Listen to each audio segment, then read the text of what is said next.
साथियों नमस्कार। पूंजीवाद और भिखारीवाद में क्या अंतर है? आर्थिक विकास के लिए काम करते हैं तो पतन क्यों हो जाता है? हम किसे नेता कहते हैं? भिखारीवाद की पढ़ाई क्यों नहीं होती है? किसको पता है कि क्या हो रहा है? बेगानी शाब्दी में अब्दुल्ला दीवाना उष्टाणाम विवाहेषु गीतम गायते गर्दवा परस्परम प्रशंसन्ति अहो रूपम अहो ध्वनि। यानी ऊंट की शादी में गधे गीत गाते हैं और आपस में एक दूसरे से प्रशंसा करते हैं कि वाह क्या रूप है, क्या सुर है। सबसे पहले दो सवाल लेते हैं। पहला सवाल यह है कि पूंजीवाद ज्यादा है कि भिखारीवाद?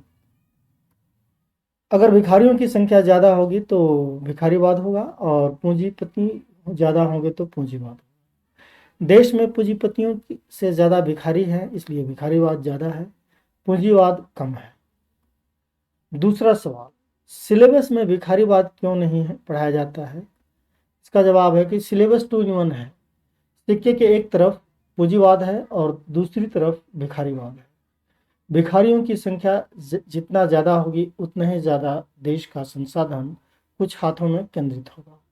इसलिए पढ़ाते भिखारीवाद हैं और कहते पूंजीवाद है। भिखारीवाद का नाम लेकर पढ़ाएंगे तो कोई नहीं पढ़ेगा और पाप लगेगा। भिखारीवाद पढ़ना और पढ़ाना पापियों का काम है। भारत में कोई पापी नहीं रहता है, इसलिए इसे नहीं पढ़ाया जाता है। विदेशों के बारे में पता नहीं। हम किसे नेता कहते हैं? नेता कोई होता नहीं है, बल्कि हम नेता बनाते हैं। हमको जैसी ज़रूरत होती है वैसा नेता बनाते हैं और उसी को नेता कहते हैं। नेता किसी सिलेबस के ज्ञान से नहीं बनाए जाते हैं। नेता हमारे सामूहिक चेतना का प्रतिबिंब है। दो तरीके हैं, या तो परिभाषा बना लें जैसा कि विद्वान लोग करते हैं, या यह देख लें कि लोग देश के राजनीतिक न्याय में के लिए और विकास के लिए किसको नेता चुनते हैं और वे क्या करते हैं। हम परिभाषा की बात नहीं करेंगे, पहले विभिन्न वर्गों के लोग जिनको नेता मानते हैं उससे संबंधित कुछ सवाल ले लेते हैं। पिछड़ा वर्ग, ऐसा कोई स्पष्ट आंकड़ा नहीं है, लेकिन पिछड़ा वर्ग लगभग 200 ऐसे सांसद चुनते हैं जो उन्हीं के वर्ग से आते हैं। वे सदन में और सदन के बाहर क्या करते हैं? वे जो भी करते हैं उसका परिणाम क्या है?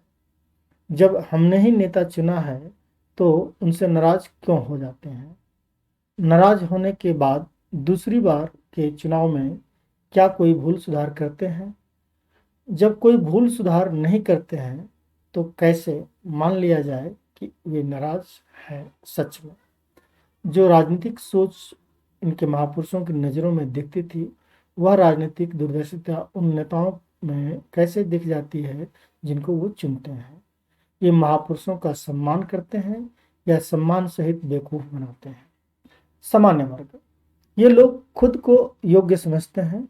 इनके महापुरुषों का इतिहास भी है और शायद कुछ लोग इन्हें देवता तुल्य मानते हैं। पार्टी, मीडिया, न्यायपालिका, सरकारी संस्थानों में बड़े पदों पर आसीन हैं। ये लोग किस आधार पर अपना नेता चुनते हैं? उदाहरण के तौर पर ब्राह्मण किसे अपना नेता मानते हैं, क्षत्रिय किसे अपना नेता मानते हैं, वैश्य किसे अपना नेता मानते हैं? क्या इनके नेताओं की नज़रों में राजनीतिक दूरदर्शिता है जो उनके महापुरुषों में थी? ये किस तरह के व्यक्ति को अपना प्रतिद्वंदी मानकर उससे चर्चा करते हैं? यदि इनका प्रतिद्वंदी नकली है तो ये असली कैसे हो सकते हैं? इनके असली नेता कहाँ हैं? क्या ये असली नेताओं को पैदा करना चाहते हैं? अंत में दलित और आदिवासी, इनके 131 सांसद और करीब 1100 विधायक सुरक्षित चुनाव क्षेत्रों से चुनकर आते हैं। इनमें से कितने ऐसे नेता हैं जो सदन में उनकी बातें रखते हैं और उस पर बहस करते हैं? क्या उनकी बहस से ये वर्ग खुश है? यदि खुश नहीं है तो अगले चुनाव में खुश होने के लिए क्या करते हैं? ये आरक्षण के अलावा और किन किन मुद्दों पर न्याय के लिए सार्वजनिक दावा करते हैं? इसके अलावा वे सभी सवाल हैं जो पिछड़े वर्ग के लिए भी हैं। घालमेल क्या है?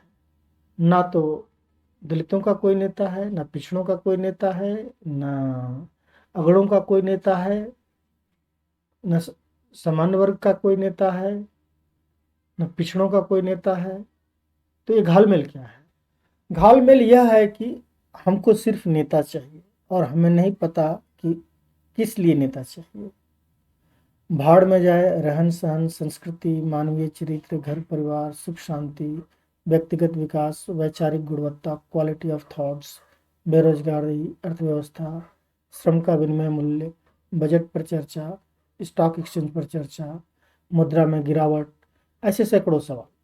महापुरुषों के चेले सब एक हो गए हैं और एक ही काम करते हैं। ऐसा नेता चुनते हैं जिसकी सामाजिक, आर्थिक और राजनीतिक जवाबदेही न हो। जब जवाबदेही नहीं होगी तो जिंदाबाद मुर्दाबाद का रोजगार मिलेगा और सुख मिलेगा, जैसा कि सोशल मीडिया में हो रहा है। सभी समाज अपने अपने आदर्श नेता रहे हैं, लेकिन आज किसी भी समाज का कोई आदर्श नेता नहीं दिख रहा है। जो आदर्श हैं उनको पार्टी से या तो निकाल दिया जाता है या उन्हें कोई सलाहकार बना दिया जाता है। ये बात अलग है, उनसे न तो कोई सलाह लेता है और न ही वे सलाह देते हैं। विभिन्न वर्गों के गरीबों को एक बात समझ लेनी चाहिए कि आपकी गरीबी ही वह अखाड़ा है जिस पर पक्ष और विपक्ष दोनों अपना अपना राजनीतिक दांव चलते हैं। अगर गरीबी दूर हो गई तो पक्ष विपक्ष दोनों का राजनीतिक मुद्दा खत्म हो जाएगा। इसके बाद राजनीतिक विकास की यात्रा शुरू होगी। इसके आगे आप खुद सोचिए कि किसको आप नेता मानते हैं और किसको वोट देते हैं। बहुजन क्या काम करते हैं? बहुजन क्या काम करते हैं? पहला काम, कुछ बारीक बातें। बहुजन अपने श्रम से उत्पादन, निर्माण और सेवा करते हैं जिनका विनिमय मूल्य होता है।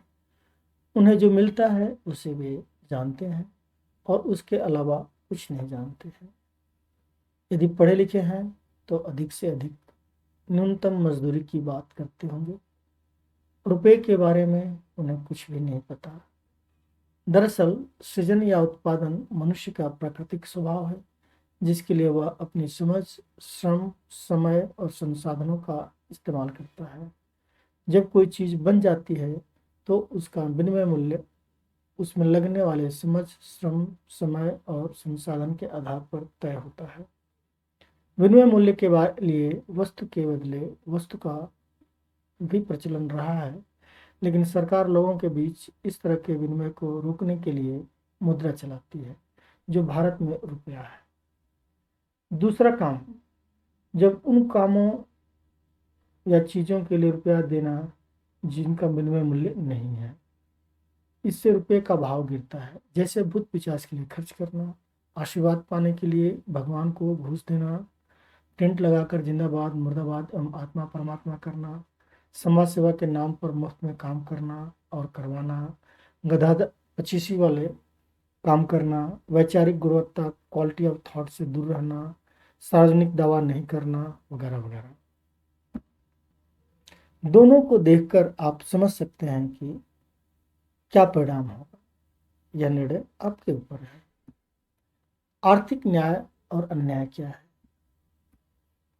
ऐसा समझ में आता है कि संसाधन जिस तरह से कुछ लोगों के पास एकत्रित हो रहा है वह भी न्यायोचित है, और जो संसाधन विहीन हो रहे हैं वह भी न्यायोचित है। यह एक विरोधाभास है जो अनावश्यक करोड़ों लोगों को बहस में उलझा कर रखती है, और इस अनावश्यक बहस से कुछ भी उत्पादन नहीं होता है। संसाधन विहीन लोग अपनी आजीविका के लिए दूसरे के संसाधनों का उत्पादन या निर्माण करते हैं, जिसके बदले उनको मजदूरी मिलती है। यहाँ से एक ऐसी निर्भरता शुरू होती है जिसमें पैदा करने वाला गुलामी करने के लिए मजबूर होता है। उत्पादन का मूल्य और पैदा करने वाले की मजदूरी सब मालिक के ऊपर निर्भर है। इस तरह के अनियंत्रित व्यवस्था का क्या परिणाम होगा? क्या महंगाई नहीं बढ़ेगी? रुपया केंद्रित नहीं होगा? ऐसे सैकड़ों सवाल हैं। रातों रात कुछ चीज़ों के भाव बढ़ जाते हैं तो खरीदारों का यह नुकसान किसके फायदे में दर्ज होता है? वह कौन सा श्रम है और उस श्रम का ऐसा क्या विनिमय मूल्य है जिससे रातों रात लोग अमीर हो जाते हैं? क्या इससे रुपये का मूल्य नहीं गिरेगा? आप खुद सोचिए और कि आर्थिक न्याय और अन्याय क्या है। निष्कर्ष, सब कुछ लोगों की चेतना और समझ का मामला है। एक शिक्षा सिलेबस वाली है और दूसरी शिक्षा सार्वजनिक जांच से मिलती है, जिसे लोग अपना सिलेबस बनाकर खुद करते हैं।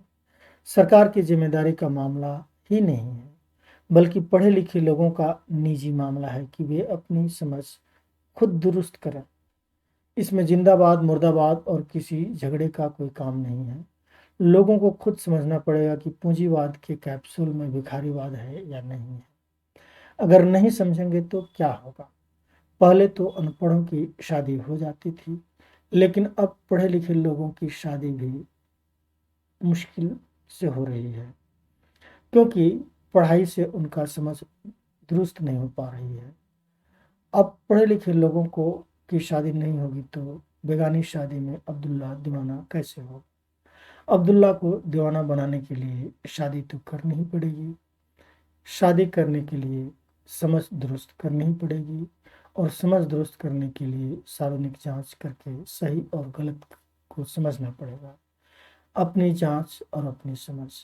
सरकारें तो चाहती हैं कि लोग अपने से समझें ताकि उसे समझाना न पड़े। जब लोग अपनी मेहनत से जांच करके यह समझने लगेंगे कि अर्थ, अनर्थ, पूंजीवाद और भिखारीवाद का सच क्या है, तो राजा भोज कभी नहीं कहेंगे कि उष्ट्राणाम विवाहेषु गीतम गायते गर्दभा परस्परम प्रशंसन्ति अहो रूपम अहो ध्वनि।